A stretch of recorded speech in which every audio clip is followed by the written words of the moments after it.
Tout d'abord, merci de m'avoir invité à votre congrès. Je suis très contente de pouvoir partager un certain nombre de remarques, d'observations avec vous.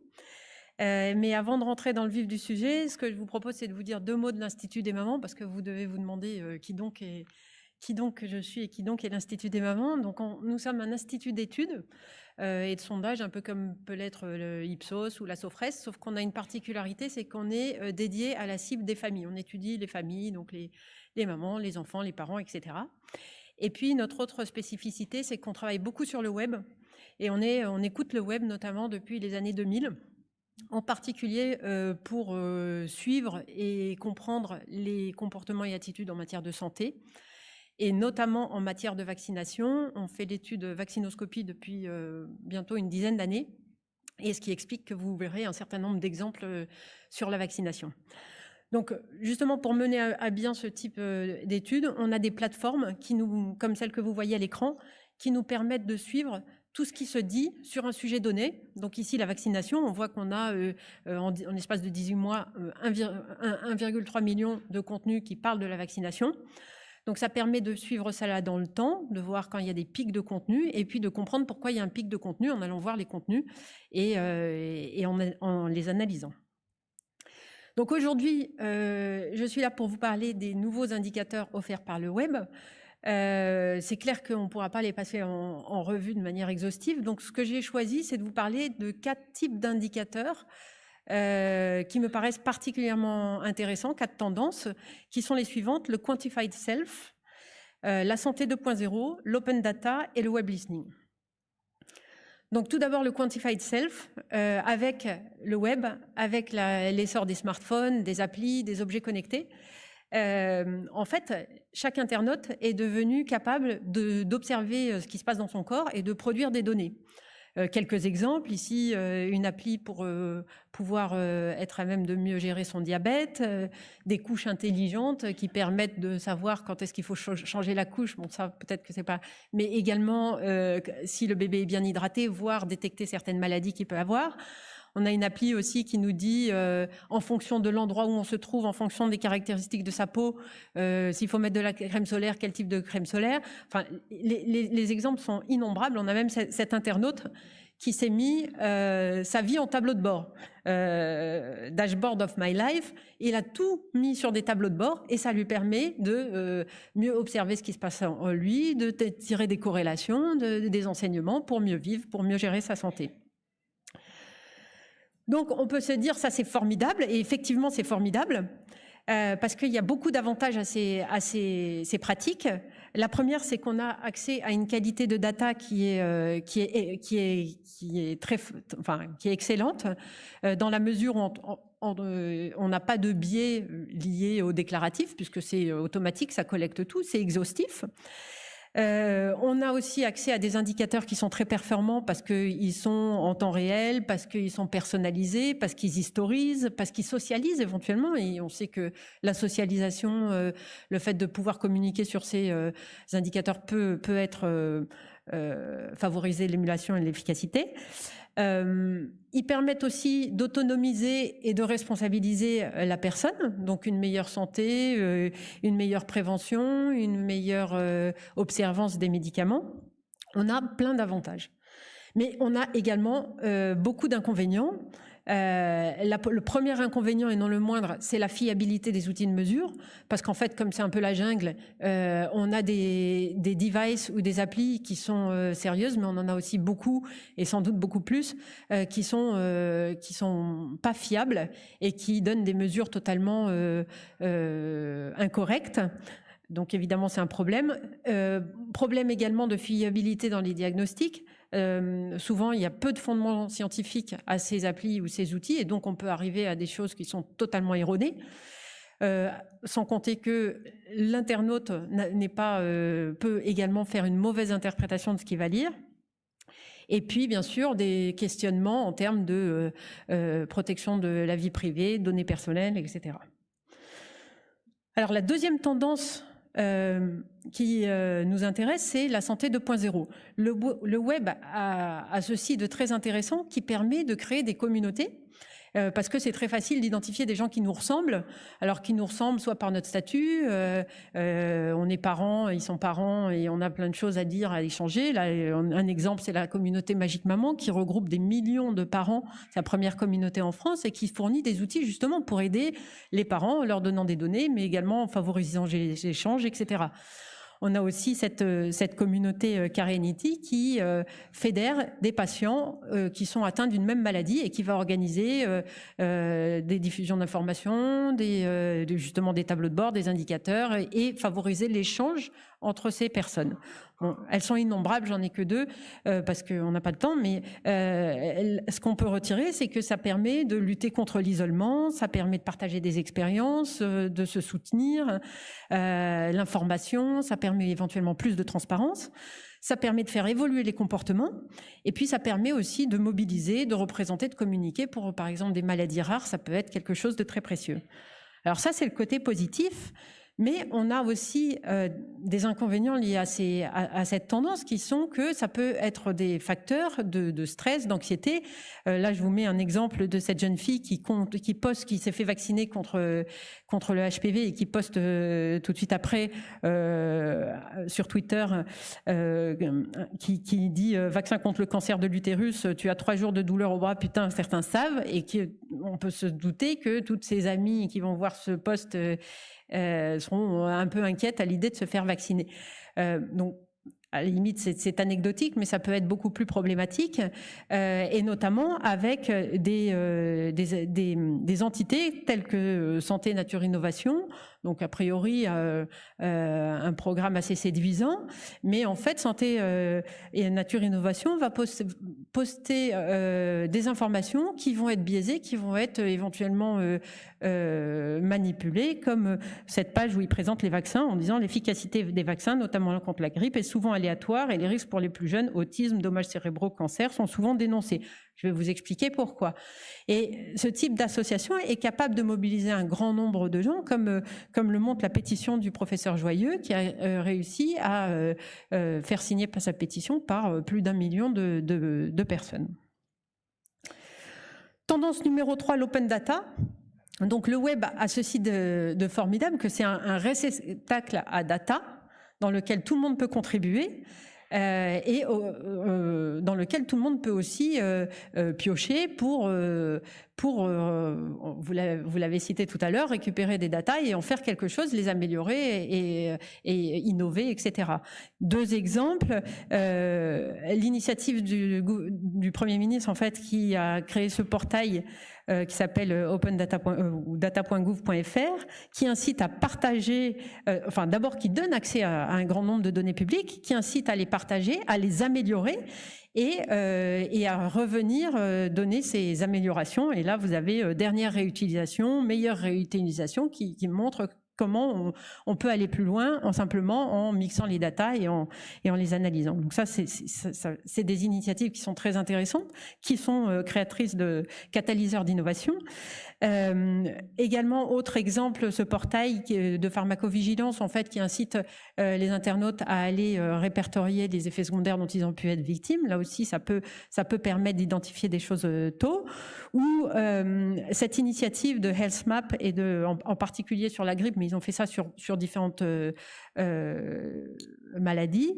Flu Near You, qui incite les gens à venir indiquer le nombre de, enfin, s'ils côtoient des personnes qui ont la grippe, et du coup, ça va permettre de suivre en temps réel l'épidémie de grippe et de la détecter et de la suivre et d'agir.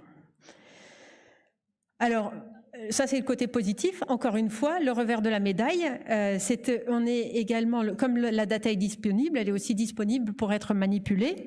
Exemple là, on a ce site qui s'appelle Stop Mensonge, donc qui affiche la couleur, qui parle de la vaccination en citant CNN. Ah, ben, l'autisme est bien causé par les vaccins, ça y est, c'est prouvé, c'est CNN qui le dit.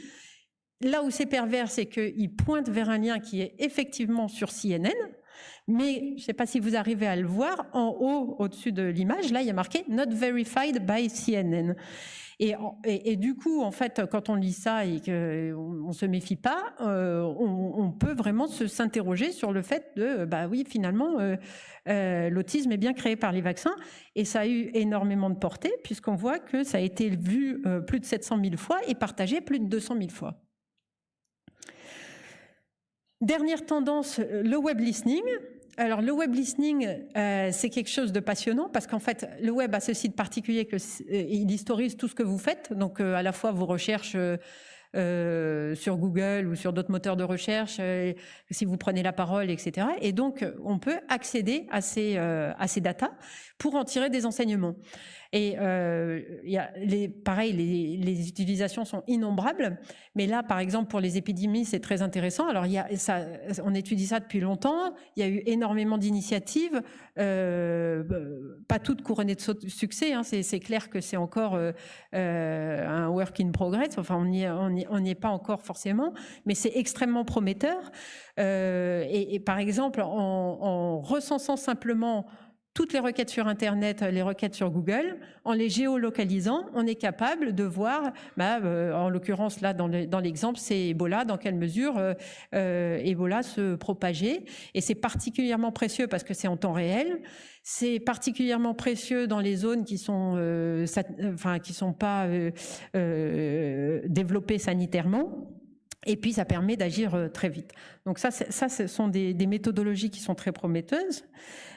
Autre vertu du social listening, c'est que ça permet de suivre, par exemple, des rumeurs. Là, on avait étudié la rumeur de la vaccination et de l'autisme. Bon, on voit effectivement qu'il y a des pics. Quand sont ces pics et qu'est-ce qui cause ces pics, qui cause ces pics. Donc ça peut être également très intéressant. Ça nous permet aussi de comprendre.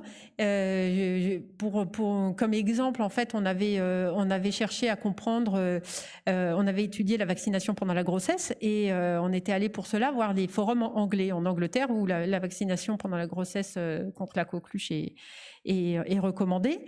Et typiquement, on est allé sur des forums parentaux où on a lu donc des discussions telles que celle-ci. C'est cette maman qui hésite à se faire vacciner pendant sa grossesse. Elle demande l'avis des autres. Est-ce que vous aussi vous hésitez? Qu'est-ce que vous en pensez? Ou est-ce que vous faites ce qu'on vous dit de faire? Qu'est-ce que vous en pensez? Et cette maman-là, elle a reçu 99 réponses. Donc rien qu'en allant étudier ce qui se dit, on a un panorama assez général. On est une petite souris finalement à écouter des conversations sans que y ait de biais liés à ce qu'on peut avoir si on faisait un focus group ou ce genre de choses. C'est très intéressant. Et puis, dernier exemple, cette étude en fait qui a montré que en étudiant les requêtes sur Internet, en identifiant les requêtes qui sont liées à des symptômes du cancer du pancréas, on pouvait être en mesure de détecter avant les personnes, avant les examens, avant tout, le fait que cette personne avait sans doute un cancer du pancréas. Et donc, évidemment, ça peut être là aussi très prometteur à l'avenir. Alors, dans ce contexte, on peut s'interroger, est-ce qu'on est face à une évolution, une révolution de la santé? Moi, j'opterais pour la révolution pour plusieurs raisons. Le web modifie la prise en charge et le traitement des maladies. À tous les niveaux, c'est-à-dire que au niveau du monitoring, de l'archivage, de la consultation, ça modifie tous les stades de la prise en charge. Ça modifie également, et ça va modifier la prise en charge de, je pense, toutes les maladies, et en particulier les maladies chroniques. Le web réinvente la relation patient-médecin. On était avant le web sur une relation où le médecin, il était un peu surpuissant, enfin un peu tout puissant. Avec le web, on est entré dans une phase où le médecin, il est beaucoup plus souvent challengé. parce que son patient va être allé sur Internet avant, va avoir vu un certain nombre d'informations et de désinformations, et va être plus critique par rapport à ce qu'il va entendre et va avoir tendance à le challenger. Et puis je pense qu'on est en train d'entrer dans une nouvelle phase, une phase où le web peut enrichir la relation patient-médecin, simplement si on guide le patient vers des sources d'informations qui sont fiables, qui sont sérieuses, parce qu'on peut également organiser des communications d'informations entre le patient, on l'a vu tout à l'heure, le Quantified Self, qui est susceptible de recueillir, de collecter un certain nombre de données, et le médecin pour l'aider à faire des meilleurs diagnostics. Enfin, autre raison pour laquelle je pense qu'on est en face d'une révolution, c'est que, alors j'exagère, c'est sans doute pas l'influenceur, enfin c'est sûrement pas, c'est le patient c'est le médecin qui est le premier influenceur, mais Google devient un influenceur extrêmement important. D'abord un producteur de contenu, il a lancé aux États-Unis les Health Cards qui sont, dès lors que vous tapez par exemple flou dans le moteur de recherche, vous allez avoir une Health Card comme celle que vous avez à l'écran, et ce sur 900 pathologies, donc qui sont faites par Google et qui vont vous expliquer qu'est-ce que c'est que cette maladie, ses symptômes, ses treatments. Deuxième raison, c'est que Google, il hiérarchise les sources d'informations. Si vous avez beau produire le meilleur contenu, si vous êtes en 5e page de Google, il n'y a aucune chance que personne ne lise votre contenu en faisant une recherche. Et puis également, Google oriente les internautes vers des contenus, et ça peut être plus ou moins problématique parce qu'en fait, vous avez tous remarqué, quand vous tapez un mot-clé dans le moteur de recherche, il va, comme vous le voyez à l'écran, vous suggérer, ça s'appelle les autocompletes, il va vous suggérer des recherches. Et là, vous avez un exemple. Donc, vous commencez à taper vaccination, il va vous proposer, donc c'était aux États-Unis, vaccine and autism, vaccination debate, vaccine cause autisme, un certain nombre de polémiques en fait, tout simplement parce qu'en fait, il fait apparaître les choses qui sont le plus souvent tapées ou les plus populaires. Et donc, quand vous avez une polémique, il y a de grandes chances que Google vous oriente vers la polémique, et qu'elle soit fondée ou pas fondée, l'algorithme ne le détermine pas, et donc ça va avoir tendance à booster les rumeurs. Enfin, le web, est-ce que c'est un allié pour un meilleur système de santé? Oui ou non, ça dépend comment on voit la chose. C'est vrai que le web a vraiment vocation à faire progresser les systèmes de santé. L'exemple là de Optum aux États-Unis qui fait une santé de proximité, une santé plus personnalisée, plus à l'écoute du patient, ça c'est formidable. On voit aussi l'exemple de Generali là qui lance un système, qui a fait un partenariat avec Auchan, et donc si vous achetez des fruits et légumes et des produits frais, vous aurez des économies, des cadeaux, etc. Donc tout ça est positif, ça contribue à inciter les gens à avoir une meilleure santé, mais aussi, évidemment, on peut se demander de quoi sera fait demain, et si on rentre pas dans le jeu, et si on n'achète pas des légumes frais, et si on boit de l'alcool, etc. ici, est-ce qu'on pourra être soigné, est-ce qu'on pourra être assuré? Donc en conclusion, le web, un atout pour la santé ou non, en fait c'est un peu à nous de décider. Le web peut améliorer la santé, mais il présente des risques. Les professionnels des santé, les acteurs de la santé, les sociétés savantes, les fédérations, les syndicats, vous avez vraiment un rôle à jouer par rapport à ça pour guider les patients, mais également les professionnels de santé, peut-être également aussi pour labelliser, pour certifier, et puis pour organiser, pour coordonner et promouvoir les actions qui sont bonnes, et apprendre à travailler ensemble en fait entre les professionnels, entre les disciplines. Et puis les professionnels des études peuvent aider d'une part à identifier, à décrypter, à quantifier, à analyser les attitudes, les comportements, les attentes, les freins, les leviers, etc. Mais également les épidémies et les maladies, on l'a vu. Donc je conclurai juste en disant vive l'interdisciplinarité et vive le web. Merci.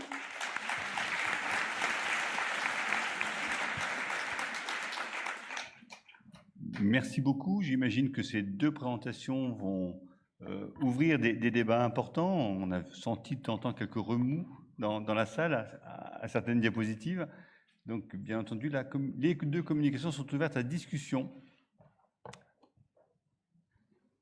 Profitez un petit peu de cet espace de parole. Alors, je vais commencer peut-être. Laetitia, tu nous as fait un petit peu le panorama un petit peu de l'évolution possible des indicateurs qui sont sous la responsabilité de la Haute Autorité de Santé actuellement.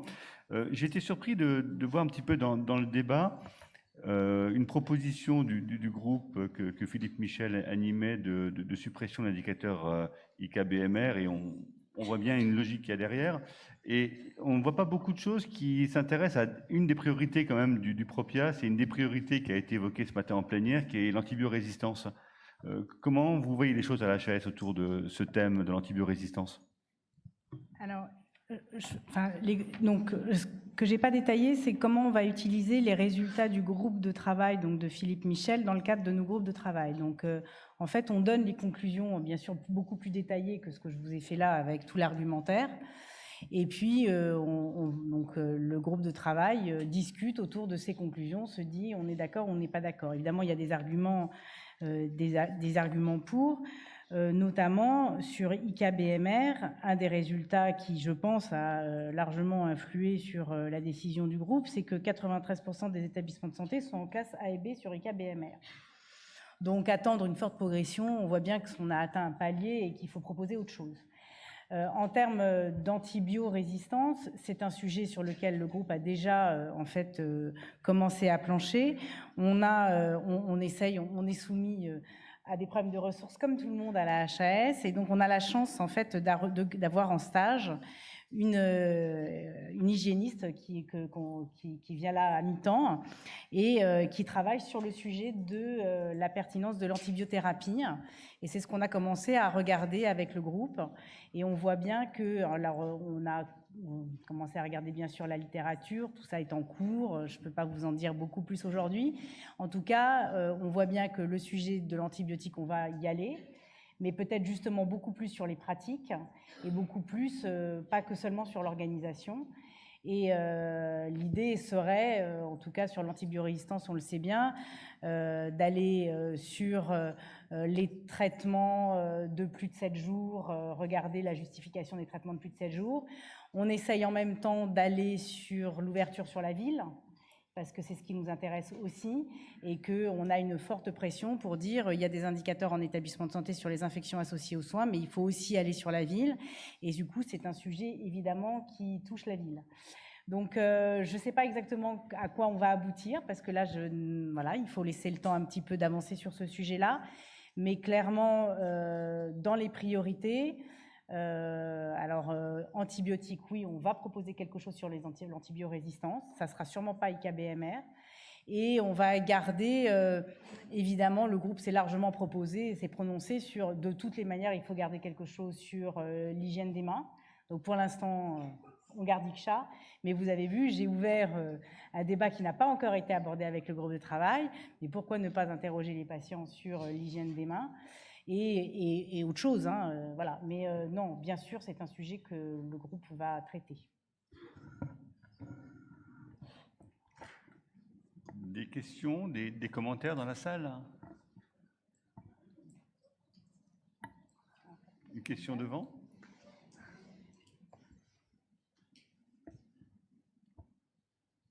Merci de vous présenter juste avant de poser votre question. Merci.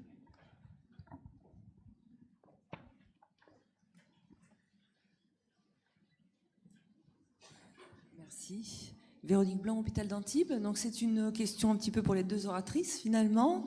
Qu'est-ce qu'on sait de la connaissance du public de ces indicateurs qu'on produit? Est-ce qu'on sait des choses sur l'impact que ça a, même la connaissance? Est-ce qu'ils les connaissent? Est-ce que le public les connaît? Qu'est-ce qu'ils en pensent? Est-ce qu'on a du travail à faire vis-à-vis du public par rapport à certaines années, en particulier vis-à-vis du lien, par exemple? Voilà.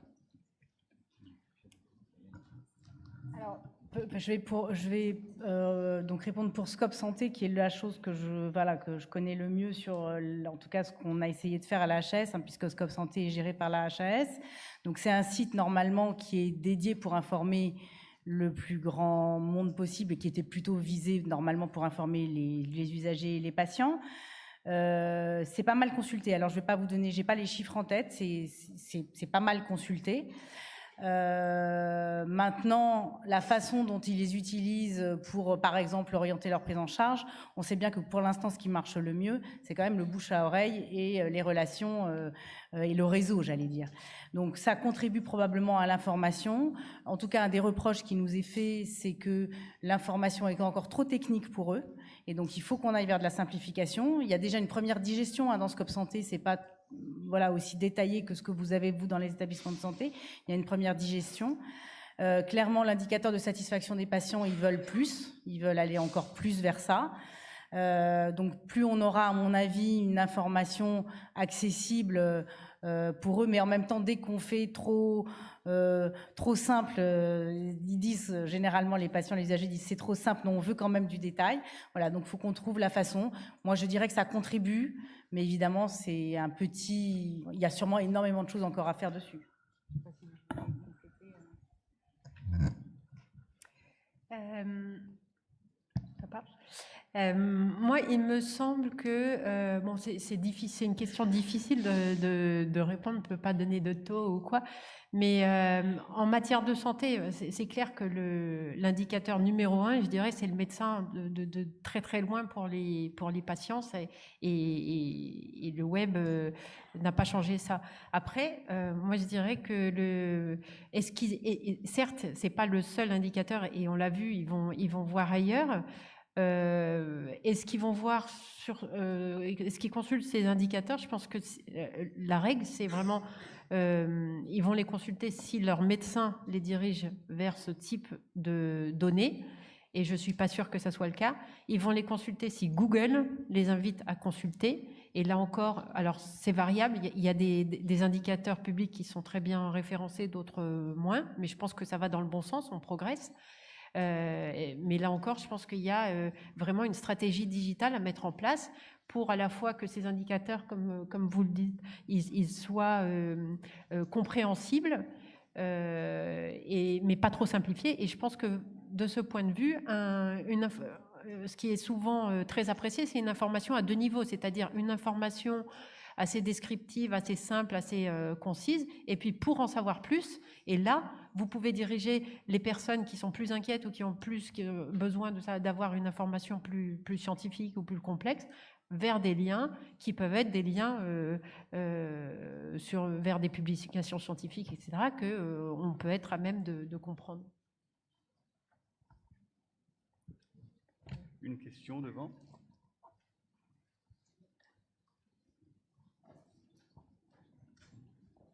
Merci Pierre. Pierre de la Monica, Nice.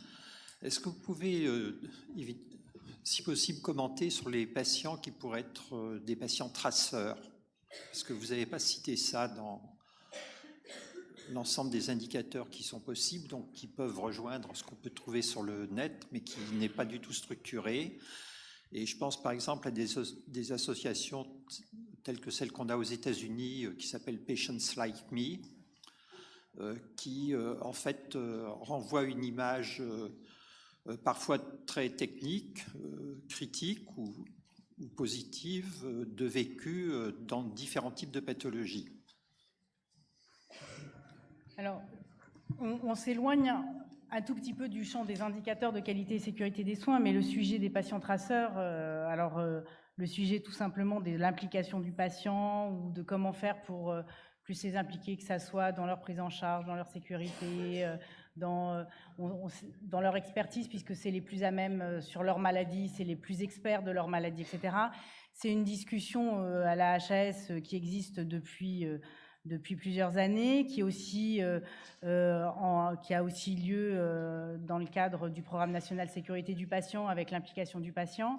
Et ce sujet du patient traceur, aussi on voit bien les expériences aussi au Canada, on s'y intéresse.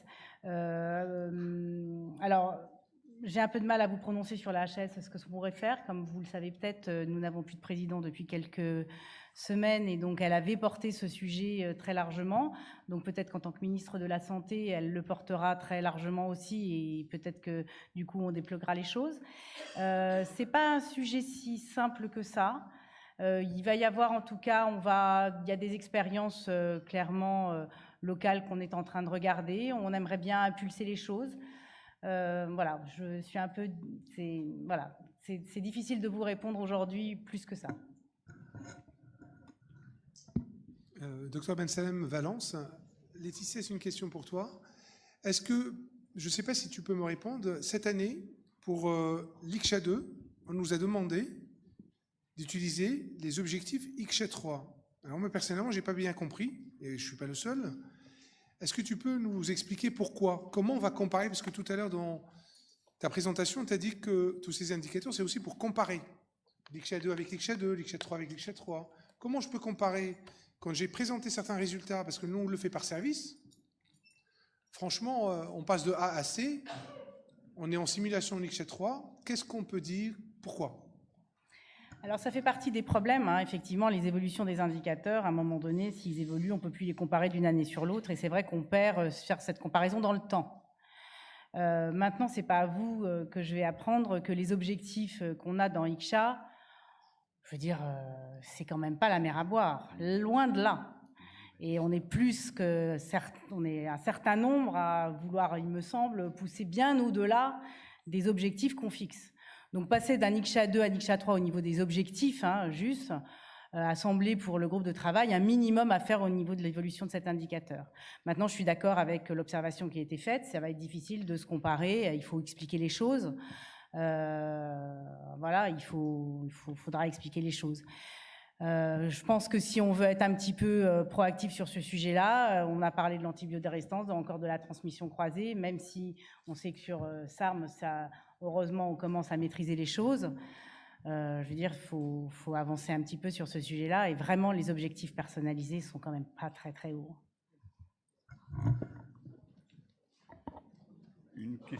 Des questions, des commentaires?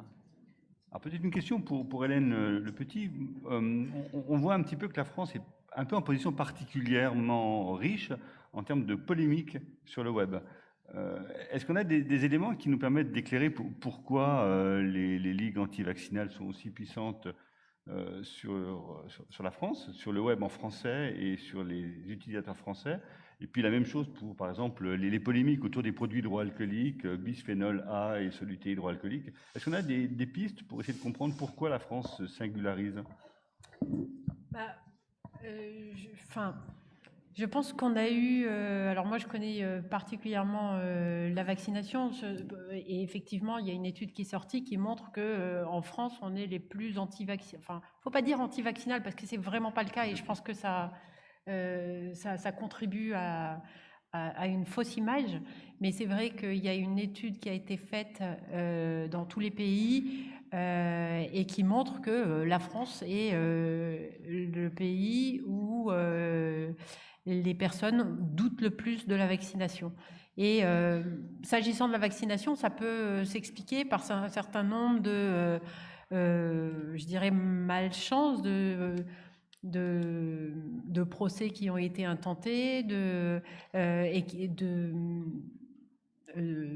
gestion de crise mal gérée justement, et qui fait que effectivement ça a contribué à une mauvaise image de la vaccination. Et puis le problème avec le web, c'est que en fait dès qu'il y a une polémique qui ressurgit, ça fait ressurgir toutes les anciennes polémiques, parce que justement le web oublie pas. Et du coup, si vous avez une polémique sur la vaccination HPV, ça va faire ressortir toutes les autres polémiques sur l'aluminium, sur un certain nombre de sujets, et donc ça contribue à ça. Après, la spécificité française, je ne m'aventurerai pas là-dessus. Je pense que effectivement, on est assez critique, on a beaucoup d'organisations qui se montent, d'associations pour faire valoir leur point de vue, et le web participe, donne des moyens d'amplifier ces mouvements. Mais je ne pense pas qu'on ait quand même le monopole de ça.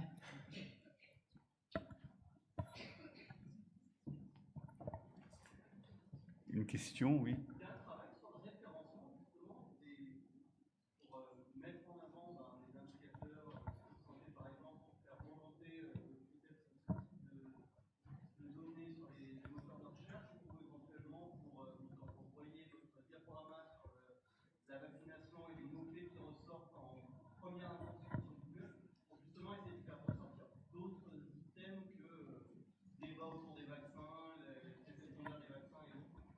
Alors, sur Scope Santé ou d'autres sites, oui, bien sûr, ça fait partie des choses que les communicants, ce qu'on appelle chez nous, font, c'est-à-dire que quand on tape, on essaye que Scope Santé, par exemple, quand on tape indicateur, qualité, ça sorte rapidement. C'est des choses qui sont... Alors, moi, je ne suis pas là-dedans, donc je ne vais pas bien répondre, mais en tout cas, je sais qu'ils font attention chez nous pour que ça sorte assez rapidement, en premier, en deuxième, en troisième niveau, assez rapidement, sur les indicateurs ou les pages HAS, ou après qu'on redirige. Oui, il y a tout un travail de communication à faire dessus. Après, sur le reste, je ne sais pas. En fait, je voulais juste parler d'une initiative qui a été faite par une association de pédiatres aux États-Unis, et justement pour lutter contre cette rumeur de vaccination et autisme. Parce que le problème, c'est que les gens, ils ne vont pas taper indicateur santé, ils vont taper est-ce que la vaccination crée l'autisme ? Et en fait, ils ont pris en compte ça et ils ont monté un site dont l'URL, c'était pourquoi la vaccination crée l'autisme. Et en fait, quand on cliquait dessus, il répondait It fucking doesn't create autism, et il présentait 50 études scientifiques publiées incontestables qui expliquaient combien en fait les vaccins ne créaient pas l'autisme et que c'était une polémique, etc. erronée. Et ça, je pense qu'en fait, c'est là où ça serait vraiment intéressant de mener une stratégie digitale qui permettent de communiquer, non pas comme on le faisait traditionnellement avant, parce que le web, il n'est pas adapté à ça, les communications sur les réseaux sociaux, les polémiques, etc., elles ne fonctionnent pas comme ça.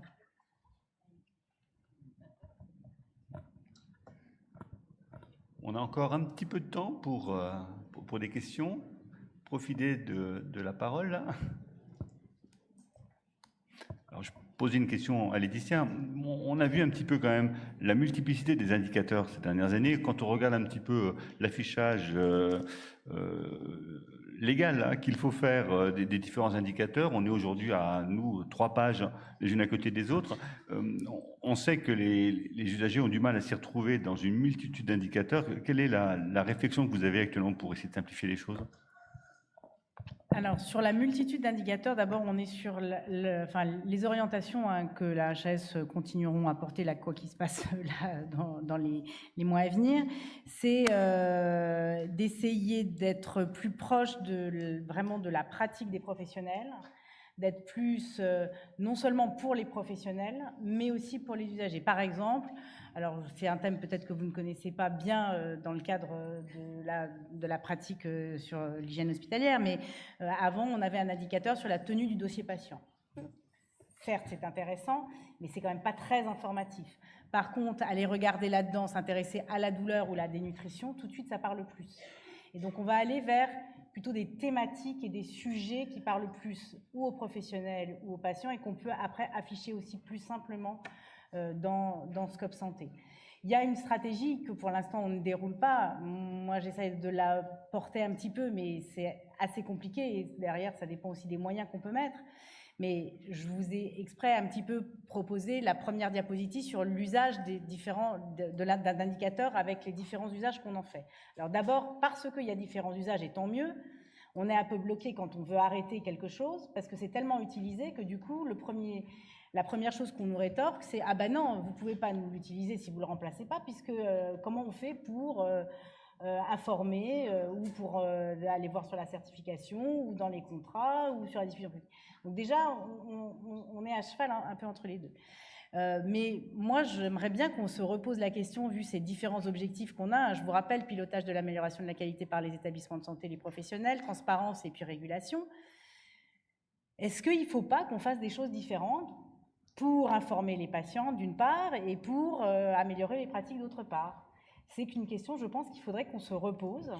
Alors évidemment, le problème, on revient sur la charge de travail, ça retombe sur qui? C'est pour ça qu'on veut diversifier la façon de recueillir les informations. Et donc, vous avez vu, pour la première fois, là, la charge de travail sur les infections associées aux soins, c'est le questionnaire établissement de santé avec l'équipe opérationnelle d'hygiène qui va remplir ce bilan, etc. Peut-être qu'on peut faire un peu différemment. On peut aller interroger des patients. La charge n'est plus à l'établissement de santé, à part recueillir le mail, on sait faire. On peut extraire des choses des bases de données. On a cité le PMSI, mais il y a le SNIRAM, il y a des registres, il y a plein d'autres choses derrière qui sont en train de se profiler. Et si on redonne des choses qui ont et du sens pour le patient, et du sens pour les professionnels, et surtout qui ne demandent pas du temps de recueil, ça va simplifier les choses et on va y arriver. Ça va prendre un peu de temps probablement. Allez, on a encore une dernière chance pour une dernière question. Pierre.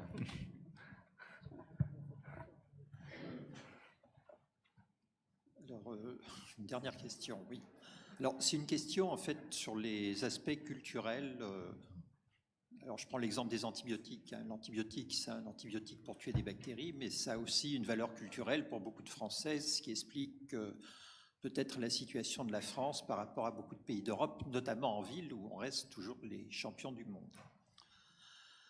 Alors, est-ce qu'à travers ça, il n'y a pas un problème éducationnel qu'on rencontre aussi de la même façon dans les vaccins, puisque dans le cadre de projets européens auxquels je participe, par exemple, qui s'appelle IBOG, où on voit donc les pratiques éducatives dans d'autres pays d'Europe, que la France est relativement décalée, je dirais du côté de l'inculture médicale par rapport à nos voisins, notamment du nord de l'Europe. Alors, la question que je me posais, comment se fait-il que, parallèlement à tous ces programmes, projets, et notamment dans les mesures, on ne s'intéresse pas non plus à ce qui se passe au niveau des écoles et qu'on n'essaye pas de réfléchir à comment modifier l'enseignement pour mieux l'adapter, de façon à ce que les Français acquièrent une vision plus logique et je dirais plus scientifique de ce qui se passe en médecine. C'est-à-dire simplement expliquer ce que c'est qu'un essai randomisé, pourquoi il y a des groupes, pourquoi il n'y a pas de groupe, et pourquoi Monsieur Joyeux peut-être pourrait retourner en CM1, CM2 pour apprendre ce genre de choses, tout simplement. Et alors, évidemment, c'est du long terme, hein, et on n'est pas sur des politiques de long terme en général en France, hein, où ça va de façon assez chaotique. Mais Laetitia, puisqu'on a la chance de vous avoir, expliquez-nous vos collaborations, si vous en avez, avec l'Éducation nationale pour essayer de monter un projet qui essaye de monter le niveau. J'aimerais bien pouvoir répondre, mais la HAS n'a pas en tout cas de relation avec l'Éducation nationale sur ce sujet-là. Mais enfin, qu'est-ce que je peux dire d'autre que oui, vous avez raison, Pierre.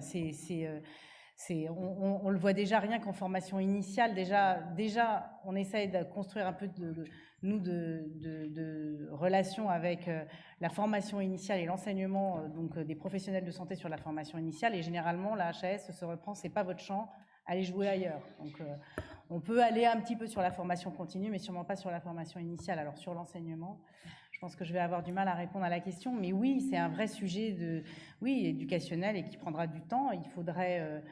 je sais pas, écrivez à la ministre de la Santé pour qu'elle voit avec le lien avec l'Éducation nationale. On aura peut-être une chance de pousser, mais non, évidemment, je ne peux pas répondre à votre question, mais vous avez raison. Je pense qu'effectivement, c'est super prometteur et ça a été, par exemple, le cas de l'environnement, ça a été fait où aujourd'hui, à l'école primaire, à la maternelle, on a vraiment une éducation sur des gestes environnementaux sains, etc. Et ça a changé, mais ça a pris du temps et je ne sais pas comment ils ont fait. Bien, merci beaucoup. Il nous faut clore maintenant cette session. Un grand merci à nos deux orateurs et à toute la salle.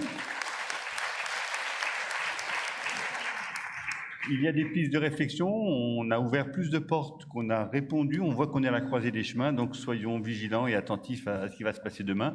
Le programme se continue avec l'animation de l'atelier GRS qui commence de suite, ainsi que la visite des chambres des erreurs. Merci beaucoup.